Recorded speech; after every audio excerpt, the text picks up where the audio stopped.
92,5 Maestro FM, House with the Sound. Halo Sobat Maestro, apa kabar Anda?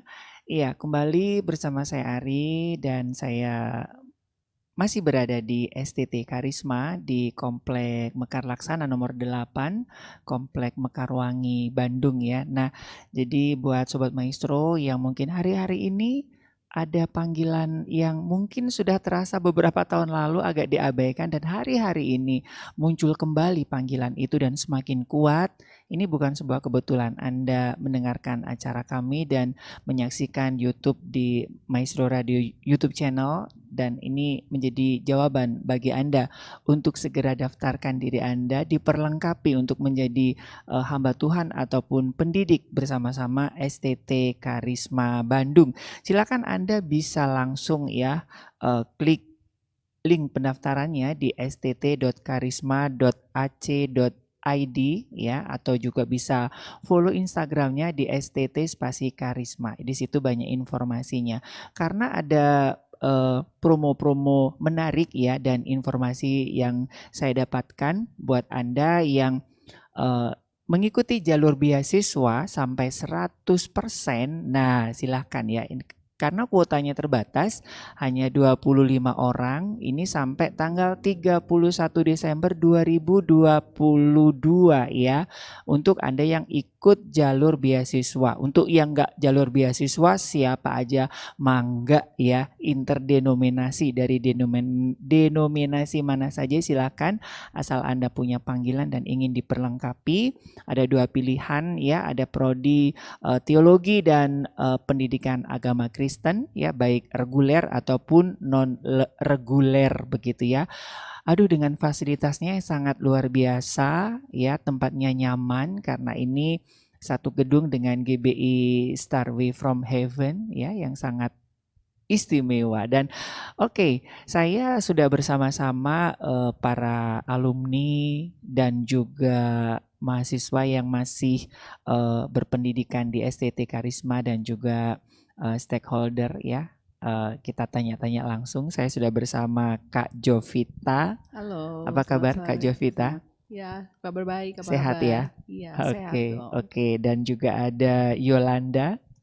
Halo, puji Tuhan, baik. Sehat ya, ini juga alumni dan yang sedang menempuh pendidikan di STT Karisma ada Bang Justin. Ya, betul. Oke, nah gimana nih pengalaman selama berada di STT ke Kak Jovita nih sebagai stakeholder begitu ya, yang bekerja sama begitu ya, apa ya, ditugaskan begitu kalau saya bilang, ditugaskan untuk bekerja sama melayani di gereja yang ditunjuk oleh STT Karisma.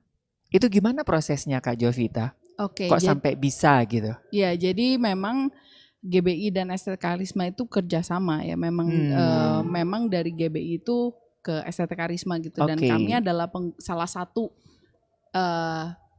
user atau pengguna dari biasanya itu mahasiswa atau alumni STT Karisma. Oke. Nah, apa yang kami biasanya lakukan? Biasanya kami request gitu ke mereka. Kita butuh nih ada mahasiswa praktek kah atau alumni dari teologi atau dari PAK, karena kan bidang pelayanan kita cukup luas ya. Jadi perlu ada yang mengajar, ada yang buat kurikulum untuk mungkin sekolah seperti itu, dan juga mungkin ada mahasiswa praktek karena di STT Karisma itu ada mahasiswa prakteknya, sehingga mereka bisa bantu juga di gereja kami di GBI Bethel seperti itu.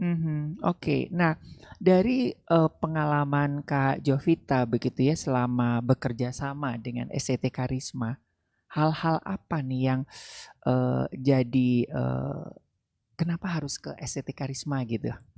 Oke, pertanyaan menarik. Keunggulannya gitu ya.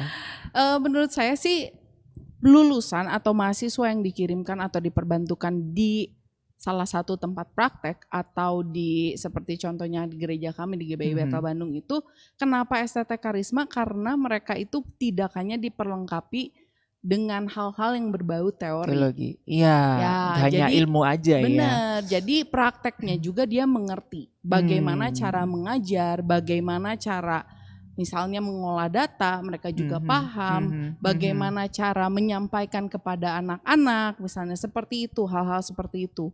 Atau bagaimana melakukan mentoring, karena di STT Karisma bukan hanya teori, tapi praktek aja. Ya, ya. Kadang kan sulit ya kalau kita Betul, diperbantukan sama betul, orang yang betul. very teoretik gitu kan. Sementara praktisnya itu nggak ada gitu Betul. kan. Nah, STT Karisma ini punya keduanya gitu. Mereka bisa menyuguhkan mahasiswa atau alumni yang punya keduanya gitu. Komplit paket ya kalau tidak salah ya, dari pemaparan itu kan kuat dalam iman, luas dalam ilmu, dan terampil dalam karya nyata. Bener banget. Ditambah dengan karakter yang kuat ya, karakter Kristus itu yang susah dicarinya. Benar. Dan itu juga yang dirasakan dari Kak Jovita. Iya. Tentunya ya kayak seseorang yang penuh dengan wawasan, mampu melakukan sesuatu, kalau karakternya tidak baik juga kita tidak suka. Nah, kalau beberapa pengalaman yang pernah kami lakukan itu atau pernah kami rasakan itu, saya merasa bahwa mahasiswa dan alumninya juga oke-oke gitu karakternya. Pun kalau seandainya amit-amitnya gitu ya, ada hal-hal yang kurang enak, sebenarnya dari STT Karisma sendiri itu punya sebuah keterbukaan ya, dalam arti kita bisa ngomong. Pernah beberapa kali kita bilang nih ke bagian pihak STT Karisma, kayaknya kita butuh mahasiswa praktek atau alumni yang bisa main musik. Oke. Nah, kita bisa perbantukan carikan, atau misalnya perlu nih guru-guru, berarti cari yang lulusan PAK. Perlu nih orang yang lebih people oriented, karena mereka punya guru BP istilahnya kan, dipantau juga secara kemahasiswaannya. Jadi biasanya itu bisa menjawab kebutuhan gereja itu ya, dan lembaga ya tentunya. Benar juga sekali, ya. Oke, ada syarat-syarat khusus enggak Kak selama ini dari pengalaman Kak Jovita?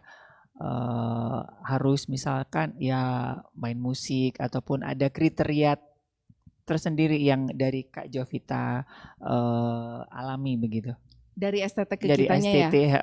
Sebenarnya kalau dari STT ke kitanya sih nggak ada ya. Dalam arti ya pastikan ketika ada seseorang mahasiswa atau alumni yang bekerja atau praktik di tempat kita, kita sebagai stakeholder atau user ya sebaiknya tuh men-treat mereka juga dengan baik ya. Jangan sampai kan di-treatnya tidak baik. Betul. Tapi tidak ada persyaratan atau hal-hal yang harus dilakukan, atau misalnya membayar royalti misalnya seperti itu nggak ada sih gitu kan. Karena mungkin kan ada yang berpikir apa harus bayar royalti apa gimana, enggak sih.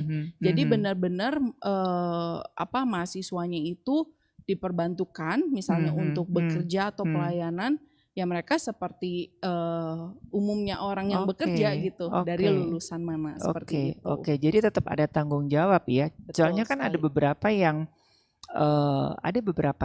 aduh aku kepingin mahasiswa, tapi dari situasi tempat pelayanannya, wah ini kayaknya nggak aman deh buat mahasiswa aku gitu kan. Jadi itu kan ada cover buat safety buat mahasiswanya juga begitu ya. Enggak sih ya, sejauh ini sih yang saya tahu. Jadi ya mereka melayani di tempat misalnya ada gereja atau lembaga yang membutuhkan, ya biasanya sih langsung dibuat kerjasamanya karena ada MOU. Tentunya kan mereka memastikan bahwa anak ini itu dipraktek di tempat yang layak, jelas seperti itu sih Pak. Oke, iya karena memang di STT Karisma ini ya kalau tidak salah tiap weekend itu ada pelayanan langsung ya, kerja nyata ya. Nanti kita akan tanya-tanya nih. Oke, nanti kita tanya-tanya lagi ya Kak Jovita ya. Ini dari alumni sendiri nih, dari Kak Yolanda nih. Oke, angkatan berapa? Saya angkatan tahun 2017. Oh, jadi masih baru ya? Wisudanya tahun 2021 kemarin. Oh, oke. Sudah pelayanan di mana sekarang Kak? Pelayanannya di GBI Bethel Bandung dan juga menjadi staf kemahasiswaan di STT Karisma. Tapi kalau untuk pelayanan lebih kesehariannya, saya melayani di bidang anak sekolah minggu. Si auranya gitu ya. Kelihatan ya. Soalnya kan gak gampang kan ya pelayanan anak gitu kan. Soalnya salah ngomong udah seumur-umur tuh. Soalnya itu kan fondasi dasar ya. Betul, dan butuh kreativitas Kreatif, ya. betul. Apalagi zaman sekarang ya. Benar. Susah nggak Kak dari apa yang ada yang mengatakan ya di ya sekolah itu hanya 25% yang kepake di lapangan. Betulkah seperti itu? Kalau saya sebagai alumni STT Karisma, karena tadi seperti yang kata Kak Jovita ya tadi, kita bukan hanya teori, bukan hanya akademik, tapi kita juga setiap semester itu kita praktek kerja nyata ya, seperti visinya STT Karisma juga begitu. Kita praktek dan itu bisa di berbagai tempat, artinya kita nggak stay di satu gereja saja. Ataupun mungkin kita punya kesempatan juga kalau gereja itu ada sekolahnya, kita juga bisa walaupun saya jurusan teologi ya, bisa juga mengambil kesempatan untuk mengajar begitu, tetap diberikan kesempatan dan kita juga bisa membuka pelayanan sendiri dalam arti kata, misalnya nih, waktu saya praktek di salah satu gereja tersebut tidak ada maksudnya fokus kepada pelayanan anak. Jadi akhirnya saya buka satu ranah untuk bisa melayani anak, tapi dengan program Calistung. Nah di dalam Calistung itu jadi kita bisa yang tadi prakteknya kan ada mata kuliah praktek lapangan itu ada sampai berapa kali 4 kali begitu ya, dan itu bisa kita lakukan gitu. Jadi anak-anak yang datang bukan hanya belajar tulis hitung begitu seperti di rumah, mungkin orang tuanya bisa lakukan demikian juga, tapi kita juga menyelipkan atau ada nilai-nilai iya betul itu sebelum ya. memulai kita berdoa, kita mungkin belajar sama-sama berdoa Bapa Kami atau kita bernyanyi pujian. Jadi akhir itu anak-anak itu terbiasa gitu. Jadi bukan hanya belajar, penting pastinya ya. Anak-anak kecil bisa menulis, berhitung, tapi yang paling penting seperti tadi adalah karakternya juga penting gitu dan kita belajar di situ. Jadi menurut saya kalau dikatakan 25% saja saya tidak setuju dengan itu setuju sih. ya. Karena itu sangat-sangat relate ya dengan relate banget gitu. Apa yang dipelajari di kampus dan soalnya itu hampir tiap minggu langsung diaplikasikan ya. Dan itu yang membuat users, saya sebagai user itu happy. Dalam arti mereka itu bukan punya hal-hal yang berbau teori, karena sometimes kita nggak butuh itu ketika di lapangan gitu kerja di lapangan, gitu. Yang perlu tuh terampil justru dan mereka itu di-equip dengan hal-hal yang praktis. Sehingga ya ketika kita diberikan anak-anak STT Karisma ya memang perlu dipoles karena kan setiap tempat kerja berbeda ya. Tapi kan udah nggak dari minimal gitu. sudah siap pakai lah, tinggal dikasih SOP-nya. Wah udah tau lah STT Karisma mah tinggal dikasih tek cul gitu ya. Benar banget tuh. Nah Kak Yolanda, STT ini kan ribuan nih. Ya kalau di Bandung ini kan juga puluhan gitu. Kenapa ngambil STT Karisma? Pertama sekali itu karena tertarik ya dengan program yang ada di STT Karisma. Tadi salah satunya adalah kita bukan hanya secara teori diperlengkapi, tapi kita juga diperlengkapi untuk bisa masuk ke ladang pelayanan ataupun mungkin ya gerejawi lah, dalam ruang lingkup gerejawi. Dan selain itu juga di STT Karisma ini kita dapat yang namanya pementoran begitu ya. Saya sendiri mengalami begitu. Selama saya di STT Karisma sampai saya sudah wisuda begitu ya, saya tetap mendapatkan yang namanya tadi perwalian dari dosen sendiri begitu, dari dosen yang ada. Koneksi ya sekalipun sudah lulus benar sekali begitu. Jadi di STT Karisma itu juga tadi kan kita punya, kalau kita praktek kita bertambah kan relasi kita begitu. Ditambah lagi mungkin puji Tuhannya kalau kita punya kinerja yang baik gitu di ladang pelayanan ini, akhirnya kan mungkin kalau kita punya relasi yang baik, kinerja yang baik, kita mau belajar juga pastinya ya, kita kan gak sempurna ya. Betul, ya. betul. Kita bisa direkomendasikan atau mungkin kita nggak bingung gitu setelah kita wisuda kita mau kemana. Kita memanfaatkan kesempatan waktu kita praktek ataupun waktu kita weekend Sabtu Minggu yang diharuskan di STT Karisma ini. Jadi kita benar-benar terbekali lah. Akademik itu pastinya penting supaya jemaat kan juga perlu ajaran yang sehat pastinya begitu. Betul. Tapi prakteknya lagi itu juga merupakan sesuatu hal yang penting juga supaya seimbang kan. Kita bisa kalau bahasanya itu touching gitu ya, jemaat tuh deket gitu. Jadi itu merupakan suatu hal yang penting sih bagi saya. Ya, seperti itu makanya tertarik di SCT Karisma. Iya. Kalau Kak Justin, kenapa milih SCT Karisma? Iya, awalnya sih dengar dari temen, mau ikut-ikutan temen ceritanya. Kan kebanyakan orang kayak gitu, mahasiswa baru gitu. Dapat informasi dari mana? Temennya dari mana? Kak Justin ini dari mana nih? Bandung atau luar Bandung? Ya, kalau saya dari Bandung dan teman saya itu gerejanya di Mekarwangi sini kebetulan. Nah, kemudian oh ya mau ikut, tapi kan nggak cuma ikut-ikutan juga, tentu ada hal-hal yang harus dilihat, yang harus ditinjau. Terus yang pertama dilihat sih karena akreditasinya gitu di Bandung ini kan ya ada beberapa STT, tapi yang akreditasinya baik gitu hanya beberapa sedikit gitu kan, dan salah satunya STT Karisma. Kemudian juga setelah itu dilihat juga fasilitasnya kayak gimana sih, apakah menunjang, mendukung atau enggak, dan ternyata oh ya menunjang dan bagus juga gitu ternyata fasilitasnya. Dan selain itu juga salah satu sistem dari sekolah ini gitu, nggak yang cuman nggak cuman teori kayak aja. Tadi gitu, tapi sistemnya kan 3 bulan teori, 3 bulan praktek. Jadi itu hal yang menarik dan hal yang udah dipelajari itu bisa langsung diaplikasikan, dan itu yang membuat saya kemudian tertarik nih, kayaknya mau masuk sini aja. Gitu sekarang sih. Sudah semester berapa? Sekarang semester 5. Semester 5. Bentar lagi udah agak nyut-nyutan ya karena udah masuk skripsi ya. Ada shock terapi enggak Kak Justin? Shock terapi. Soalnya kan dibikinnya kan STT itu wah pasti akan indah-indah gitu, malaikat semuanya gitu kan. Soalnya saya juga jebolan STT juga kan, awalnya kan indah, begitu masuk ulala. Ya. Ternyata ada shock terapi enggak di shock culture-nya gitu? Ya. Karena saya tinggal di Bandung dulunya dan di Bandung juga sih, mungkin secara lingkungan nggak terlalu shock, tapi dari sisi sosial bersama teman-teman yang dari luar kota, luar pulau, itu sih yang bikin shock. Karakternya dibentuk gitu. Ya, gesekannya itu ya. Betul, banyak gesekan, dan yang tadi dibilang juga nggak semuanya malaikat gitu ya di sini. Biasanya gitu. tingkat 1 masih malaikat, tingkat 1 malaikat, tingkat 2 udah mulai manusia katanya begitu. Betul. Tingkat 2 yang udah di luar manusia katanya. Udah kelihatan aslinya kan karena gesekan-gesekan itu. Ya, tapi Kak Justin ambil yang reguler ya? Betul, yang reguler. Oke. Nah, ada pengalaman ini enggak? Ada perbedaan enggak dari Kak Bang Justin ya, dari awal dapat panggilan terus diperlengkapi ini, waduh semakin tajam, atau kan ada beberapa yang kayaknya aku nggak di sini deh gitu. Nah, gimana dari pengalaman Kak Justin dengan begitu masuk terus sudah mengikuti semua perkuliahan gitu, makin dipertajam atau makin makin pengen mundur gitu kan? Iya. Awal-awal di semester 1 sih masih bersemangat sekali gitu ya.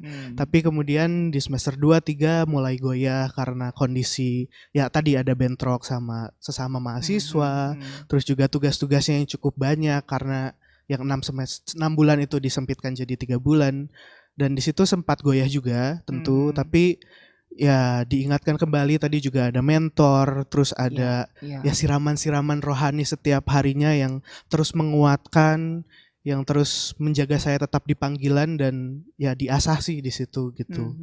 Gitu. Paling berat selama mengikuti perkuliahan selain doa pagi. Gitu kan. Doa pagi dan doa semalam suntuk. Ya, ada nggak sih doa semalam suntuk? Doa pagi sih. Doa pagi aja ya. Ya. Apa tuh yang kira-kira tantangan terberat begitu? Tantangan terberat mungkin dari segi teori, dalam arti kan di sini interdenominasi ya, dan banyak pemikiran-pemikiran, otak-otak yang berbeda, berlainan, dan di situ harus ya menyesuaikan, menyaring, dan juga mengambil apa yang baik gitu sih. Ya. Kalau dari Kak Yolanda? Kenapa nih kesulitannya? Iya, masalahnya nih. Hal paling buruk nih, bukan paling buruk, maksudnya paling berat gitu yang dihadapi Kalau paling nggak ada yang berat ya. nggak ada yang berat ya kayaknya ya. Mungkin tadi ya hampir mirip-mirip saja begitu ya. Kalau tadi Justin dia memang orang Bandung begitu. Kalau saya kan orang Sumatera begitu ya. Ya mungkin ini agak sedikit ini ya makanannya ya mungkin. Betul kan? Iya. Kalau saya ingat ada teman saya dari Medan ya. Jadi kalau makan tempe itu bukan lauk, itu mah buat cemilan dibilang gitu. Sementara kan kita harus makan nasi dengan tempe kan. Dia gado gitu kan, ditambul gitu kan, dibuat cemilan gitu kan. Oh, hanya dari makanan ya? Kalau mungkin ya, kita mungkin kayak tadi dari Sumatera ke Bandung. Terus kita udah di Bandung nih, kita harus praktek mungkin ke Kalimantan Tengah gitu ya. Melayani juga di pedalaman gitu ya, ini menurut pengalaman saya saja. Lebih kayak mungkin ya hanya hal-hal kecil saja sih, kayak penyesuaian dengan cuacanya kah, atau mungkin dengan kalau kita ke pedalaman kan mungkin orang-orangnya teknologi gitu ya, dan hal-hal itu ya tapi masih bisa diatasi sih sejauh ini menurut saya. Jadi untuk hal-hal kecil apalagi mungkin kalau tinggal di asrama ya paling tidak jauh daripada sosial. Kalau kita mau diasah ya memang harus bersosial gitu ya. Jadi ya seperti itu. Untuk kerja praktek apakah ini ditentukan dari pihak STT Karisma atau mahasiswa punya hak bebas gitu?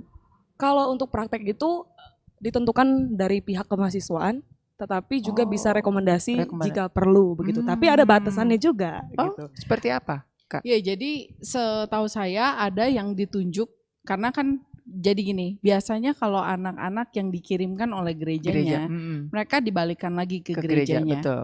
Tapi kalau seandainya mereka itu istilahnya bebas, tidak terikat mana-mana, biasanya dipilihkan oleh sekolah. STT. Tapi kalau seandainya kayak kami nih, kita nggak punya istilahnya nggak punya ikatan apa-apa gitu ya. mahasiswa yang kita kirimkan ke STT Karisma anggapannya ya. Terus kita request, nah mereka bisa plotting juga.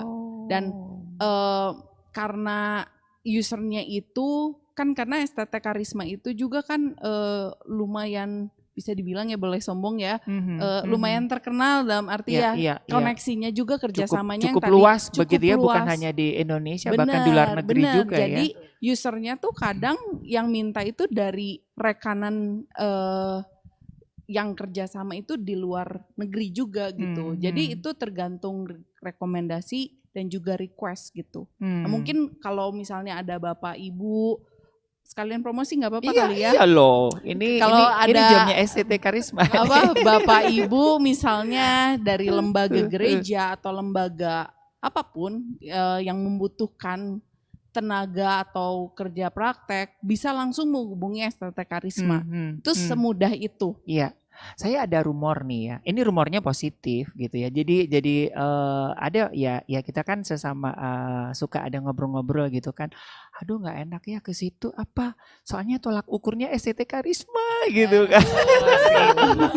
gitu kan.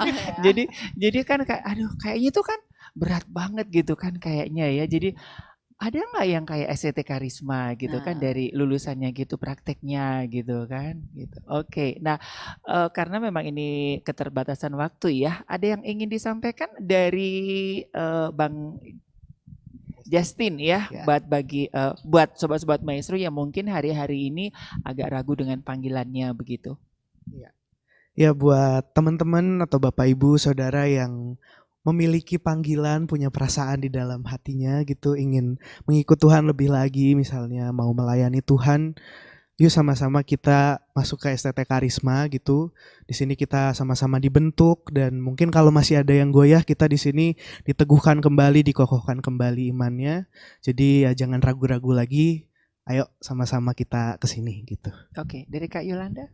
Kalau dari saya, kalau mau praktek lapangan kerja nyata, yuk gabung di STT Karisma. Pasti kamu beruntung. Oke, terakhir dari Kak Jovita. Oke, mungkin kalau saya cocoknya para pemimpin, Bapak Ibu yang mungkin punya lembaga atau gereja atau gembala sidang ataupun stakeholder lainnya yang membutuhkan tenaga atau orang-orang yang bisa diperbantukan di lembaga atau organisasi Bapak Ibu, pastikan Anda mengambilnya dari STT Karisma. karena pasti nggak akan rugi. Betul, Asik. betul. Itu tadi ya dengan grade-nya bisa nggak sih kayak SCT Karisma gitu ya. Oke, terima kasih Kak Jovita, Kak Jolanda, dan juga Bang Justin ya sudah berbagi. Semoga ini juga menginspirasi sobat-sobat maestro yang mungkin masih ragu dan bimbang dengan panggilannya ya. Silakan sobat maestro, Anda bisa langsung ya klik untuk link pendaftarannya di stt.karisma.ac.id atau juga follow Instagramnya di STT Spasi Karisma. Untuk nomor telepon yang bisa Anda hubungi, Anda juga bisa ke 0812 2122 4326 ya, atau bisa datang langsung ya ke STT Karisma di Mekar Laksana nomor 8 Komplek Mekarwangi, Bandung. Baik, dari STT Karisma Bandung, saya Ari, juga Kak Jovita, Kak Yolanda, dan Bang Justin pamit undur. Sampai ketemu di STT Karisma.